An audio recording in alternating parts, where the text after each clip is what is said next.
Topic is the World Conference Against Racism. And of course, our guest is Dr. CPoe. And Dr. Poe, during this last segment, let's give you an opportunity to sort of wrap up some of your activities in Africa dealing with the World Conference Against Racism, and to talk about some of your other impressions about the people of South Africa and how they are reacting to some of the problems that they are faced with, and et cetera. Okay. One of the problems that stands out is the problem of poverty. Very widespread. You have shack settlements. Now, when you say shack settlements, exactly what do you? Well, shack settlement is a group of large numbers of shacks put together with tin and brick and mud and anything that would keep out the wind. They are small, the size of the average American living room. Anywhere from 9 to 10 people may live there. No electricity, no running water, no toilet facilities, and they're right next to each other. Seemingly they developed as a result of blacks being brought to the urban area to work in the gold mines, in the diamond mines, as well as townships. These are large areas where blacks live, the equivalent of the ghetto here in America. And so the poverty in the townships, the poverty in the shack settlements is very, very prevalent. And so poverty is a big factor. What I learned at the conference was where you have that degree of poverty, suspect racism. Okay. Suspect it, okay? People, if given adequate opportunity, will try to advance themselves, all right? On the other hand, if they are oppressed and prevented from advancing themselves, oftentimes poverty is a result, and poverty breeds poverty. That's one of the outstanding things that I learned. The other thing that I learned, I visited a school in one of the townships outside of Durban. The name of the school is Kathala School. It has students there from primary up to grade 4. And there are 800 kids there and 22 teachers. They don't have adequate classrooms. They have 10 classrooms for 800 children. 6 of the classes each day, school day, have to meet outside. They have no playground facilities. But the amazing thing about the students is that in the classrooms that I visited, they were average about 40 to 45 per classroom. They were surprisingly disciplined.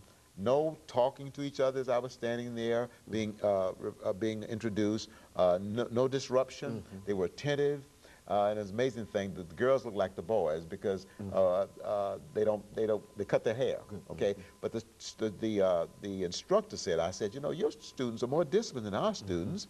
And she said, well, one thing, part of the African family tradition is to teach respect. We teach our children respect for their elders and respect for one another. I said, now, do you mean by respect love? And she said, yes, that's exactly what I mean. She said, we also emphasize respect here at the school. And I said, how do you teach respect? How do you teach love? And she said, well, we come down on their level. I come down on their level to let them know that I'm their friend, to let them know I'm available to them. She said, I listen to them, I smile at them, I encourage them. I let them know that I'm concerned. I had never before in my life, I think, asked somebody to explain to me how you show love for another person. She did an excellent job. She helped me to see that one of the deficiencies in our culture, in the American culture, is that we have forgotten, I think, to teach one of the most important things we can teach in a school system or a child is respect or love. Respect for elders, love for your elders, love for one another, respect for one another, and that ends up being respect for oneself. And that's the enemy of self-hate. For you see, as I said, racism essentially is self-hate. And I think it's a byproduct of the fact that we teach so many other things. We teach the acquisition of wealth. We teach the pursuit of success, same thing, okay? But the deficiency, I think, in our public school system and in our homes is, by and large, we're not doing a good enough job of teaching respect or love.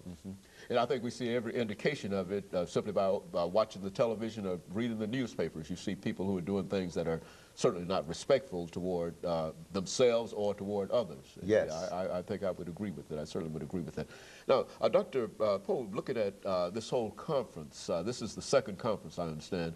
Do you think that the conference had any real impact? You know, certainly And of course, we have only a couple of minutes, but what impact do you think that this conference? There were 10,000 people there from various countries around the world that is doing the first segment. Beautiful array of people.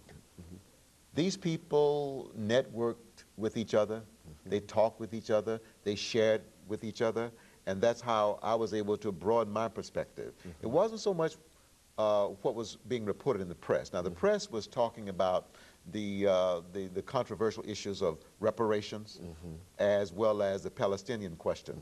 That was in the press. And also they were talking about the U.S.'s response to the conference. That was in the press.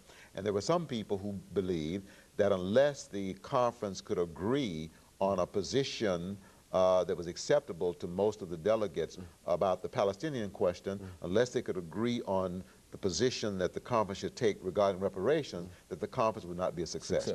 Not so. Okay, not so. I'm convinced that this conference was a success because people from all over the world, 10,000 of them, left there more informed because people networked with one another and they shared with one another. And so the information that will come out of this conference will be far greater than what we believe actually happened, what might be reported. Absolutely. And that is very good. And of course, Dr. Poe, let me thank you for coming by and giving us that excellent